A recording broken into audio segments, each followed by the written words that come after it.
Hello, my name is Jessica Krenitsky. I'm a senior program manager in Windows security at Microsoft. And today I'm going to be talking about post-quantum cryptography, a little background on what it is, how to use APIs and what's available in Windows today, as well as what should you be thinking about to transition your enterprise or applications towards a quantum safe future. So first up, we're going to talk about a little bit of background. What is post-quantum cryptography and why should we care about it? So first off, some basics and definitions. Encryption is the process of converting plain, readable data into an unintelligible form to keep it secure from unauthorized access. There are two main types of encryption, asymmetric and symmetric. Asymmetric encryption leverages a public and private key pair to encrypt and decrypt data. And this is used for authentication, negotiation of symmetric keys, and establishing secure channels of communication. Symmetric encryption leverages the same key to encrypt and decrypt data. This is primarily used for bulk data encryption, providing confidentiality with better performance. Post-quantum and quantum computers are most relevant to asymmetric cryptography. So I want to dive into a little bit more of those use cases. First, secure key establishment, where two parties over an untrusted network agree on a shared symmetric key using their public and private key pairs to encrypt that session. Second, for authentication and identity, proving a possession of your private key shows who you are talking to over the internet, servers, clients, other devices. Digital signatures, more broadly, also can be used to sign software, firmware, or operating system updates, and many more, which ensures data integrity and authenticity. Also, for zero trust at scale, you can accomplish scalable trust for organizations or large-scale systems without sharing keys over the internet using those private key and public key pairs, whether this is for enterprises or cloud services. Secure bootstrapping is another use case for first contact device provisioning, IoT onboarding, and VM and container startup to ensure the integrity of your actual system and code running on hardware. And finally, all of these use cases are the foundation for security protocols that are the basis of all security systems. So TLS, SSH, and QUIC are examples of encryption in transit protocols. VPN for securely connecting and creating an encrypted tunnel, SMIME for encrypted email, PGP, OAuth for authenticating your identity, as well as attestation of code integrity, and many more protocols as well. So what is a quantum computer? It's a type of computer that uses quantum mechanical phenomena such as superposition to perform operations on data. Quantum computers use qubits, which can perform multiple operations simultaneously, making quantum computers faster than classical computers and also able to solve new types of problems. So this has a lot of awesome impacts with the potential to revolutionize many fields in nature and science by solving these problems that are beyond the capability of classical computers. However, a sufficiently powerful quantum computer could undermine current encryption methods, posing challenges to data security. Quantum computers can be used to break many of the asymmetric encryption algorithms we use today, such as RSA and Diffie-Hellman, which would take a classical computer an unfeasible amount of time to solve. Today, our encryption and communication algorithms rely on two main math problems, discrete logarithms and factoring, which are extremely difficult to solve for classical computers, but a quantum computer with sufficient power can use Shor's algorithm to break these algorithms, foundation of RSA, Diffie-Hellman, and elliptic curve variants. So post-quantum or quantum-safe algorithms are thought to be safe against these cryptanalytic attacks from a quantum computer. They're based on different classes of problems, such as structured lattices and hash functions. And they're designed to be resistant to attacks from both quantum computing and classical computing. Quantum computers are still in their early stages. As of now, they're too small to crack public key cryptography today. But a quantum computer capable of breaking encryption, also known as a cryptographically relevant quantum computer, would require 1 million qubits, substantially greater than what exists today.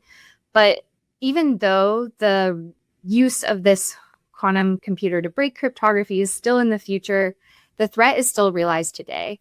Firstly, because the effort to inventory and update all symmetric cryptography usage across security systems, enterprises, and applications is a complex multi-year transition towards quantum safe cryptography. And you need to do that transition before those quantum computers can break you, not after. There are also increasing concerns related to attacks that are using this ambiguity in timing to harvest data now with the goal of being able to decrypt it later once quantum computers are sufficiently mature. These are called harvest now, decrypt later classes of attacks, and described in this diagram. These would mainly impact areas that need storage of long-term sensitive data, such as health records or hardware and IoT devices, which will be deployed in the field for many years, and likely beyond the point where quantum computers can break their encryption. And this harvest now, decrypt later makes it especially important to deploy PQC in things like TLS, where you're encrypting that over the network communication. So now we have a baseline of what cryptography is used for, why PQC is relevant. Now we're going to go into a little more details on those post-quantum algorithms and when you should be using them. So across the world, post-quantum cryptography has been the focus of cryptographic researchers for many years. In the United States, the National Institute of Standards and Technology has been kind of leading the charge, and last year they standardized the first set of PQC algorithms. FIPS 203 defines module lattice key encapsulation mechanism, or ML-Chem. FIPS 204 defines module lattice digital signatures standard, or ML-DSA. FIPS 205 defines stateful hash-based signatures, or SLH-DSA. And finally, there are stateful hash-based signature schemes, LMS and XMSS, for specific use cases. NIST also kickstarted the migration to post-quantum cryptography project.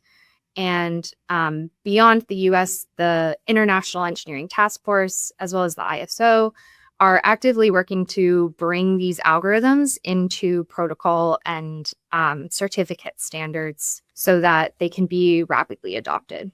It's a top-of-mind subject for governments and critical infrastructure sectors, with one example is the US CNSA, or Cryptographic National Security Agency, is calling for timelines as early as January 2027 for when PQC algorithms should be in use for US security systems. If you don't fall into this bucket, you might not have to worry about this deadline, but it goes to show that quantum computing to break cryptography is definitely on the horizon, and it's better to be prepared earlier. Using CNSA as an example, this is a mapping from CNSA 1.0, which has been in practice for several years, to CNSA 2.0 recently defined, basically where PQC algorithms are going to map to traditional current algorithms. So for symmetric block cipher, bulk data encryption, the advanced encryption standard, AES, no change there. That will still be the same. But the asymmetric algorithm for key establishment, the current standards are elliptic curve Diffie-Hellman and RSA, or Rivest-Shamir-Adelman. All of those are recommended to use ML-Chem in their place. And then asymmetric algorithms for digital signatures, elliptic curve digital signature algorithm, and RSA should be replaced with module lattice DSA, ML-DSA, PQC algorithm. For hashing, computing a condensed representation of information, the stateful hash algorithm, SHA-2, with strength 384 is recommended. So this is, for the most case, the hash algorithm in use today, but you may need to use a stronger strength in the future. And then these are the specific application algorithms where PQC introduces a new use case. For digitally signing firmware and software, we have latent Macaulay signature and extended Merkle signature scheme, LMS and XMSS respectively, and specifically SHA-3 as the hash algorithm for hardware integrity. And previously, those didn't have a specific recommendation, but it was either use the other digital signature algorithms for those use cases. On the left-hand side, these algorithms have been in use and tested for decades in security systems across the world. And the new PQ algorithms don't have that benefit. They haven't been through the test of time, although they are mathematically proven to be strong. But because of that, Microsoft recommends developing with cryptographic agility in mind. Design your applications and systems in a way that makes it easy to change algorithms again in the future. We may have more PQC algorithms come out. There could still be changes in their strength. And during this transitional period, it's best to use both a traditional algorithm and a PQC algorithm side by side if you can. That way you maximize both security and interoperability. And at some point in the future, we expect to go to PQC algorithms exclusively once Q-Day happens. So exciting news is we have these available in Windows. We added the algorithms ML-Chem and ML-DSA, as well as XMS, XMSS, and LMS to SymCrypt, Microsoft's core cryptography library last year. So you can read more details about it in this PQC blog post. For direct callers of cryptography, you can use Cryptography API Next Generation, CNG libraries and APIs, as well as certificate and cryptographic messaging functions to directly start using these algorithms. Those are available in Windows Server 2025 and Windows 11 Client. You can also use Microsoft Active Directory Certificate Services, or ADCS, to request server certificates, ML-DSA specifically. And the Windows TLS Stack S channel has implemented TLS hybrid key exchange using both ML-Chem and a traditional algorithm based on the latest IETF draft. This is now available in preview builds, but is coming soon to Windows Server and Client. There will be more changes here, more integrations higher up in the stack, and probably more algorithms coming as well as global standards and compliance regulations mature. But this is a really great place to start. Microsoft is approaching quantum safety with a comprehensive perspective. We're working to secure cloud, edge, client devices, ensuring protection from system boot all the way to TLS. Our chip-to-cloud security model on the screen can illustrate how post-quantum cryptography is being integrated across all layers of the platform, from hardware up to cloud services. At the foundation for hardware, we have hardware-based security features like TPM and Pluton, which provide a root of trust for the system. The operating system layer includes security features such as secure kernel, virtualization-based security or VBS, cryptography, certificate management, software and firmware signing, UEFI, secure boot, and attestation. At the application level, they benefit from network security protocols like TLS, IPsec, Wi-Fi, as well as encryption and data protection through BitLocker, device and drive encryption, and identity protection and cloud services. Identity is managed through solutions like Windows Hello for Business and Entra ID, ensuring device sign-in and authentication. And cloud services extend these protections to resources and data accessed remotely. So this security model is not unique to PQC, but you're integrating and actively working to get all of those different pieces quantum safe. So next up, I am going to show a demo. So for this demo, we're going to be signing with a post-quantum ML-DSA certificate and verifying that on a second device. So first, the signer on device A is going to request both a traditional ECDSA certificate and a post-quantum ML-DSA certificate from a CA that has been registered with Active Directory Certificate Services. ADCS will issue both of those certificates back to the signer, and they will use both to sign a document. We're then going to send that signed document to the verifier on device B. They will verify both the traditional and PQC signature and know that the document can be trusted, both the source and contents, and be able to decrypt and read it safely. So for fun, we coded this little .NET app using Windows Crypto APIs. The blue box is requesting a traditional certificate, and the red box shows requesting that PQ certificate using ML-DSA, simply changing the input parameters. So starting on device A, I'm going to run this command to request both the ECDSA and ML-DSA certificates. You can see they were issued correctly and written to my chosen folder here in Docs. Looking into the details of the PQC certificate, we can see that the certificate chain is valid. The algorithm is using ML-DSA 65, and all the details there. So next, I'm going to sign the test document using both signatures, using that little sample app I just wrote. And it says the signature was created and written. Now I'll switch over to the verifier machine. So I'm going to look into that shared folder, see both the document is signed and both signatures are valid, both the traditional and PQC. And just a reminder that this is a best practice if you're able to use both a traditional and PQ algorithm in this transition period for maximum security. Okay, so next up, we're going to talk about TLS hybrid key exchange and how to preview that capability, start testing out your systems and see how they respond. So a couple prerequisites.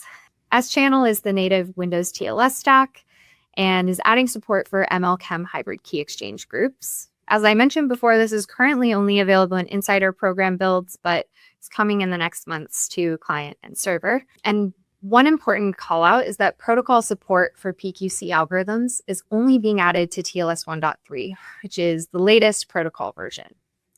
So older versions, TLS 1.2 and anything before that, the standards are not being updated. So if you're not already on TLS 1.3, that's an easy first step for you to take to be quantum safe in the future.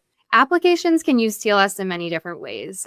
If you are a direct TLS implementer, you would be calling S-Channel Security Support Provider Interface, or SSPI. Many also call through application layer networking protocols, especially HTTPS for encrypted internet communication. Can be used by WinINet, WinHTTP, or HTTP.sys built into Windows, as well as software development kits such as .NET 10 also have support for all of these algorithms using Windows implementation under the hood.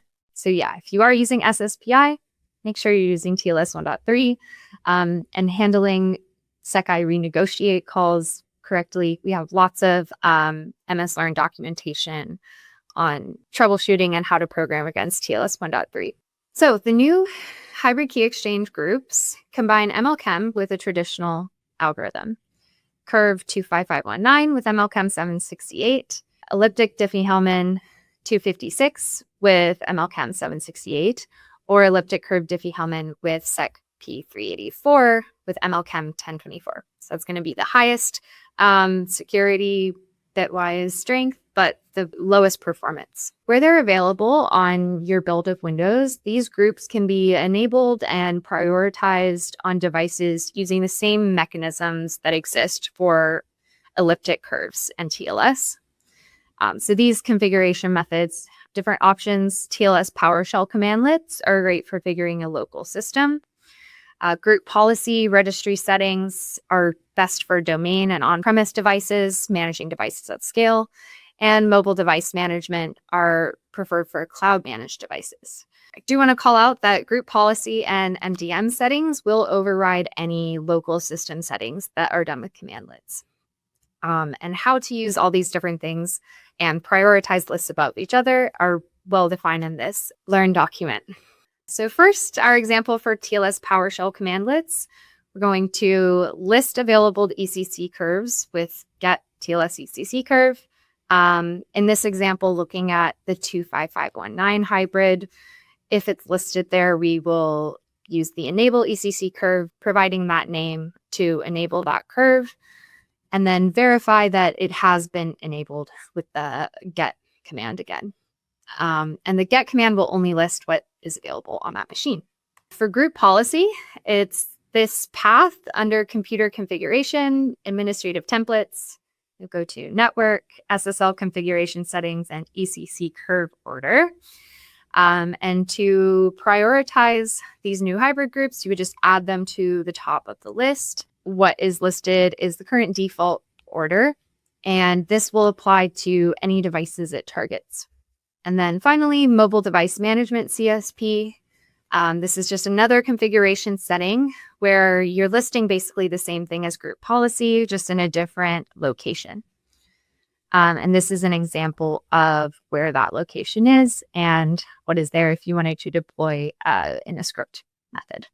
To wrap up, what should you walk away with and do next? There's more to come in this space. It's a really rapidly evolving and exciting time for foundational security like cryptography. So look out for more coming announcements from the Microsoft security blog, and look out for updates in other Microsoft products beyond Windows, and even within Windows, different features that will be integrating PQC over the next year and beyond that. And for your own systems and applications, identify where you're using cryptography and public key infrastructure, and things like TLS. Begin experimenting now on the latest Windows OS with some of the demos and sample code we have online. You can begin testing out PQC algorithms in your systems. They're much larger size than traditional algorithms, so there may be some learnings there. We always want to use system defaults or standard implementations, avoid doing anything custom or combining algorithms in a hacky way, and try to rely on the platform or trusted sources whenever you can. And then finally, develop applications with cryptographic agility in mind. Try to not hard code as much as possible and make it, when you're inventorying cryptography, make it easier for any changes you might have to make in the future. So finally, I know there were a lot of links in the slides. Here is a QR code to get all of the resources to follow up and read more on your own. So thank you so much for your time. I hope you learned something, and I hope you enjoy the rest of the sessions today.